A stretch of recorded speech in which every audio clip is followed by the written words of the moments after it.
Hi, it's Carrie, Red Pill Shaman, and please subscribe so we can help support me, and you can come back and learn about how to heal your trauma, spirituality, relationships, other analysis, fun topics, Chinese. I will I'll just start with the poem behind me. The poem behind me comes from the monastery in China where Zen Buddhism was created. It's called the Hanshan or Cold Mountain Temple in Suzhou, China. And it was started there in the 6th century. And I went there in 92 and I got this poem from that monastery. So, okay.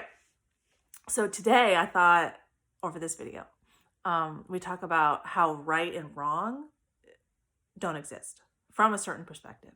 Now, I'm not saying that you should just go out and, kill people randomly. I'm not saying that. But if you want to think about what steps are necessary for you to understand the sequence of events and not just individual events, and how they're providing meaning to your life, and how those sequence of events is providing opportunities for you to heal, learn, and grow. So here's a scenario I'd like to use about how it's more complex than right and wrong. So let's say there's two teenage guys, and one shoots and kills the other, and they're dealing drugs. Okay, so it sounds like the whole thing was bad, right? One guy dies, teenager dies, and one ends up in jail for the rest of his life. Situation's negative all the way around, right? You think that situation is wrong, 100% wrong, right? From the drug dealing, from the killing, to the hurt families, to, whatever, wrong, okay? Punishment is par for the course. Okay, well, now I'm going to add on a detail that no one knew. There's a 12-year-old boy sitting in a bush watching the shooting. And that 12-year-old boy learns how not to get killed. And that 12-year-old boy went on to become a doctor and create a cure for cancer that was killing thousands, millions of people, however you want to tell the story. And no one knew about that boy. Okay? So if we get back to the perspective that all of our souls work together and communicate to create each moment, was that wrong?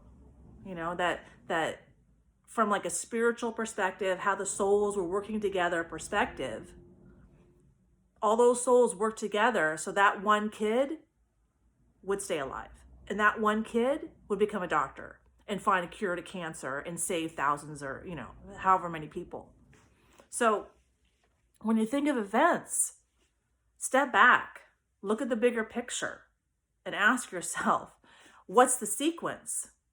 Don't ask yourself right and wrong. What's the sequence, and why did that happen? And why is it necessary to happen? A lot of people hate Trump. And I don't hate or not hate Trump. I mean, I have a lot of compassion for Trump because he has so much unhealed trauma and he's suffering day in and day out with all that pain inside of him. But is he right or is he wrong? That's not the question that I ask. The question I ask is, why was Trump necessary for everyone to learn from? What can we learn from Trump's existence in the White House? What can we learn from how he does business? What can we learn for, how he handled documents? What can we learn from January 6th? So I don't spend time on, am I the victim, or, who has privilege and who doesn't have privilege. I don't waste my fucking time on that shit because it's a waste of fucking time. What I spend my time on is, why was that necessary? What can I learn personally? And what is the universe trying to teach all of us in general? How is the energy moving? Why would we need someone so self-absorbed, narcissistic, vindictive in the White House? Why is it necessary? So when you think about your life and you kind of let go of right and wrong, and you stop looking judging yourself and criticizing yourself, because we could do that all day long, but we're not going to get anywhere. You want to make progress? You want to do something with your life? You don't want to stay stuck in the shit that you're in right now? Then start asking yourself these hard questions. Why is it necessary for my dog to die in front of me? Why was it necessary for my child to die? Why was it necessary for me to attempt suicide? You know, let me talk about that. While we're talking getting real with ourselves, I'll talk about why it was necessary for me to attempt suicide 4 years ago. So, it wasn't wrong. It was necessary for my healing and growth and the healing and growth around me. And now I use it as a tool with my clients. And I'll explain that too. If we're getting real, I'm going to get real. So, um, one of my daughters has an eating disorder. And it's common with when a child has an eating disorder, they have challenges with the mom. And, I was in my masculine, I had unhealed trauma, I couldn't emotionally regulate, I had a lot of challenge, And so in the morning, my daughter blamed me for her eating disorder. So I went home and I worked.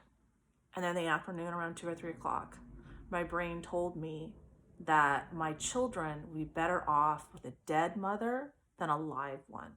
Like, that's how seriously I take motherhood, which, I'd say most women do. Is that's the most important job a woman will ever have, is being a mother and being, a wife and all the family. That's the most important job. So now my brain, who I'm supposed to trust, right? But I'm mentally ill. So, but in the moment I wasn't logical. Has just told me, your children will be better off if you're dead. That is the level of mental illness that was in my head, that my children would be better off if I were dead. Now, what did I do? I didn't physically abuse my kids. There was definitely emotional abuse. I couldn't regulate my emotions. I had migraines, like 4 to 7 migraines a week. It was really difficult. But did I plan out how to, emotionally manipulate my kids or not be self-regulated? No, I would just spend time in my room and let them stay downstairs alone, because that was my better option, right? So it's back to the suicide attempt. So my brain told me that, and then I took a bunch of medication, and 120 Klonopin, 60 Soma, and some Ambien. And my other daughter found me the next morning and saved my life. And I went to the hospital, and then I came home. The first time I went to the hospital, and then I was on my lockdown, the psych ward.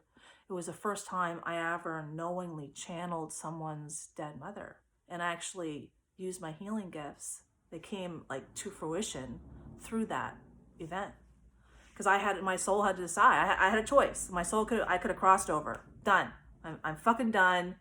F this shit. I've been through so much crap. I've worked so hard.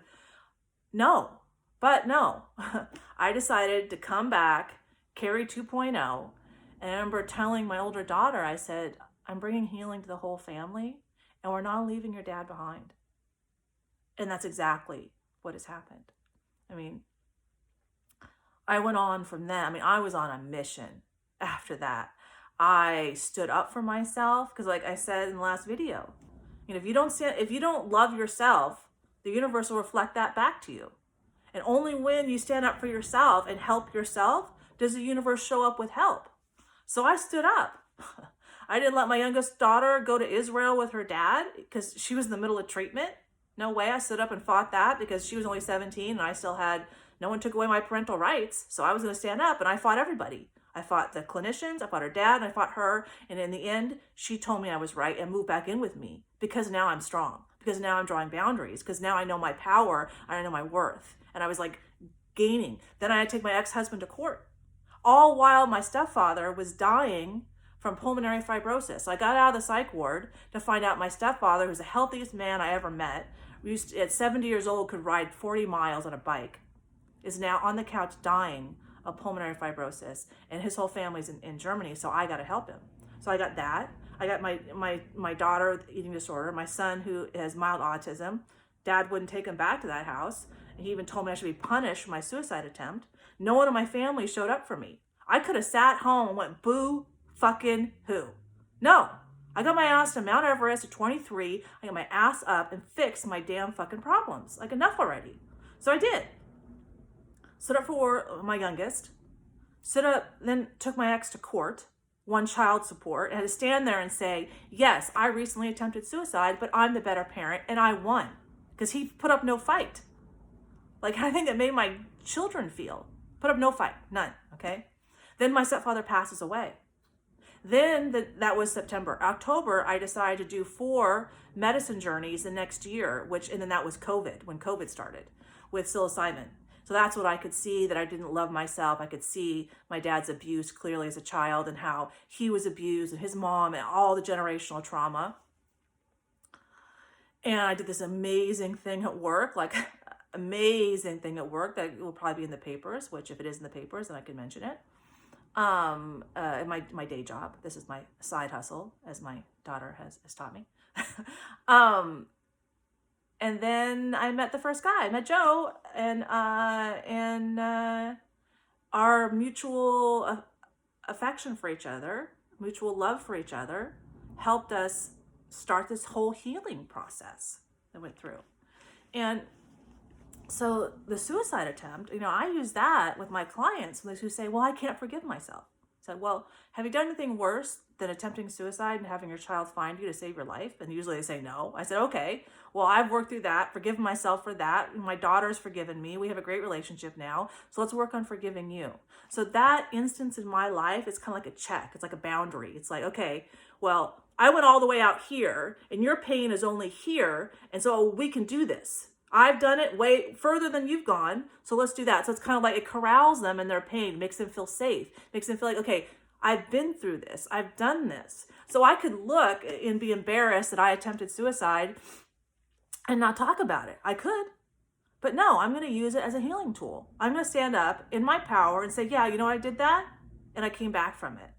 And I learned all this, and I became an intuitive healer that got all the way up to people in the red pill community that everybody knows. Everybody knows.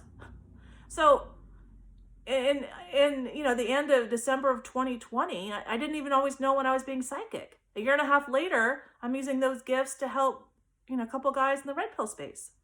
So when you believe in yourself, when you love yourself, when you stop judging yourself, and the stepping outside of right and wrong and looking at events as sequential will really help you to stop judge yourself.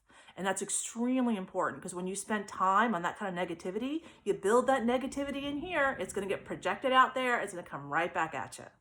And then you have created that whole reality for yourself. And I used to do that all the time. And I don't anymore. I'm constantly trying to say, how can I be positive? How can I be grateful? How can I be grateful for a suicide attempt that my daughter had to find me? How can I find gratitude there? I did.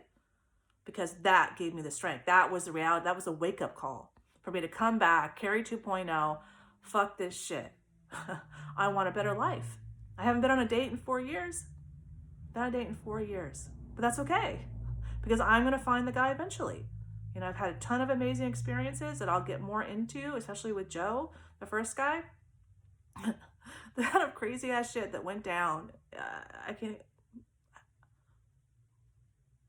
I work from home and I go to yoga and all this crazy stuff. But I'll get into that in other videos, because I think that it will teach a lot of lessons about how to curb our expectations in relationships, how to be happy in the moment, how to be grateful for what we have. And I had to learn all those lessons the hard way. I really did. And I had to learn that psychic messages are not accuracy focused, they're results oriented. I'll get into that. Yeah, I'll definitely get into that. All right. Well, have a great day. Bye.